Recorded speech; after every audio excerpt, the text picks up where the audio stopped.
अवकाळी पावसाचा तडाखा आता निफाड तालुक्यात मोठ्या प्रमाणात दिसून येत आहे. कांदा पिकाचा आता द्राक्ष बागांना देखील या अवकाळी पावसाचा फटका बसताना दिसतोय. आपण बघितलं तर अक्षरशः द्राक्ष बागाच्या ठिकाणी आलो. या ठिकाणी अक्षरशः द्राक्षाचे घड हे जमिनीवर कोसळलेले, वादळी वाऱ्यासह अवकाळी झालेल्या पावसाने अक्षरशः द्राक्ष उत्पादक शेतकऱ्याचं मोठं नुकसान झाल्याची परिस्थिती निफाड तालुक्यात दिसून येत आहे. आपण बघितलं तर अक्षरशः हे द्राक्षाचे घड अक्षरशः कोसळून देखील बागेत पडलेले. आपल्यासोबत हे द्राक्ष उत्पादक शेतकरी, काय सांगाल की पावसाचा फटका द्राक्ष बागांना देखील बसलाय? हो, पावसाचा फटका द्राक्ष बागांना बसलाय. काल व्यवहारच करायचा होता मला, पण पाऊस आल्यामुळं व्यापारी पण आले नाही.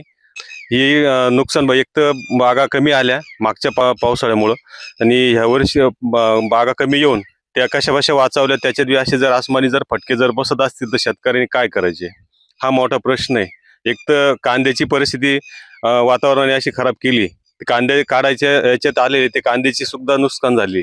कांदे सुद्धा उद्या दोन दिवसात कांदे काढायला सुरुवात करायची होती.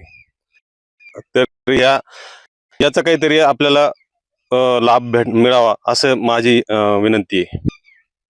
एकूणच बघितलं तर अक्षरशः आता अवकाळी पावसाने द्राक्ष बागांना देखील मोठा फटका बसल्याचं दिसून येत असून अक्षरशः हातातोंडाशी आलेला घास हिसकावला गेला आहे. नरेंद्र बट्टाव, जय महाराष्ट्र न्यूज, निफाड, नाशिक.